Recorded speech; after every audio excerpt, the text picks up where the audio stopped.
오늘 아침 신문 시작하겠습니다. 최근 20여 년간 20대의 임금 상승률이 전 연령대에서 가장 낮았다는 기사 먼저 보겠습니다. 네, 동아일보 보실까요? 20대 근로자가 받는 평균 임금은 2001년 104만 1,000원에서 지난해 230만 3천 원으로 121.2% 올랐는데요. 반면 같은 기간 60대의 임금 상승률은 205.5%입니다.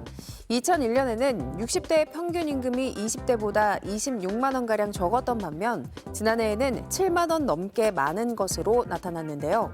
신문은 대기업 취업문이 좁아지는 현실과 관련이 있다고 분석했습니다. 현대자동차그룹과 LG그룹, SK그룹은 공개 채용 제도를 폐지했고요. 15대 대기업의 각 지속가능 경영 보고서를 보면 20대 신규 채용 비율은 2021년 57.5%에서 지난해 50.8%까지 떨어졌습니다. 양질의 일자리가 부족해지며 청년들은 어쩔 수 없이 저소득, 단기 일자리를 찾는 건데요. 20대가 취업 준비에 보내는 시간도 갈수록 길어져서 올해는 5월 기준 11.5개월로 나타났습니다. 다음은 국민일보입니다. 남고, 여고가 사라지고 있다는 기사입니다. 전국 시도교육청이 국회에 제출한 자료에 따르면 2020년부터 지난달까지 전국 83개의 단성학교가 남녀공학으로 전환됐고요. 내년 전환 예정인 학교는 32곳에 달합니다. 개교 90주년을 맞는 장충고등학교는 지난해 여학생 입학을 허용했고 1930년 설립된 동대 부속 여중은 내년부터 남학생이 입학합니다. 저출생 여파로 학령 인구가 줄어 하나의 성별로만 신입생 정원을 채우긴 어려워졌기 때문인데요. 전국 학령 인구는 2014년 약 918만 명에서 올해 약 714만 명으로 10년 사이 200만 명가량 감소했습니다. 이어서 경향신문입니다. 마트에서 흔히 볼 수 있는 PVC 랩 포장, 사실은 금지된 것인데요. PVC는 생산 과정에서 납, 카드뮴 등 중금속이 발생하고요. 프탈레이트 등 환경 호르몬을 포함한 탓에 인체에 유해한 영향을 끼칠 수 있습니다.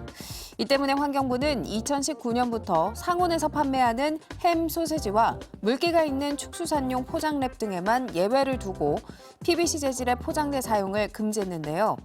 연매출 10억 원 이상 대형마트와 식자재 마트는 모두 PVC 사용이 금지돼 있습니다. 하지만 조사 결과 PVC 포장랩은 여전히 공공연하게 사용되고 있고 일부 포장재에서는 세계보건기구가 발암 가능 물질로 지정한 물질도 포함돼 있었다고 전했습니다. 환경부는 PVC 포장랩의 대체재 기술 개발이 부족하다는 이유로 규제를 늦추고 있는데 사용 금지 원칙을 재확립할 필요가 있다고 신문은 전했습니다. 이번엔 지역신문 보시죠. 먼저 강원일보입니다. 이상고온 등 기후 변화로 인해 빨간 사과가 귀해지고 있다는 기사인데요. 사과는 표면의 30%만 푸른색이 보여도 팔지 못할 정도로 색이 중요한데 폭염이 추석까지 이어지면서 착색 불량 피해를 입은 푸르스름한 사과가 많아졌다고 합니다.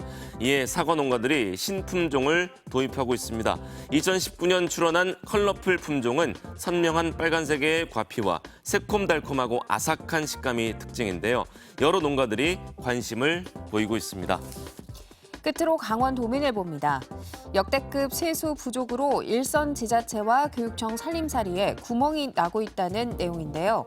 강원도 교육청의 내년도 예산안은 4조 1천억 원이지만 세입 예정액은 3조 7천억 원, 4천억 원이 모자란 겁니다. 하지만 전체 예산의 약 80%가 운영비와 인건비 등 고정 지출비여서 지출을 줄이는 건 어렵다는데요.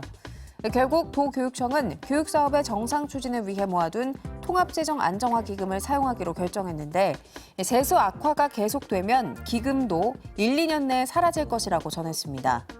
지자체 상황도 비슷해서 춘천시는 교부세가 340억 원 줄었고 원주시는 1,000억 원이 감액될 전망이어서 지방채 발행까지 요청하고 있는 상황이라고 신문은 전했습니다. 지금까지 오늘 아침 신문이었습니다.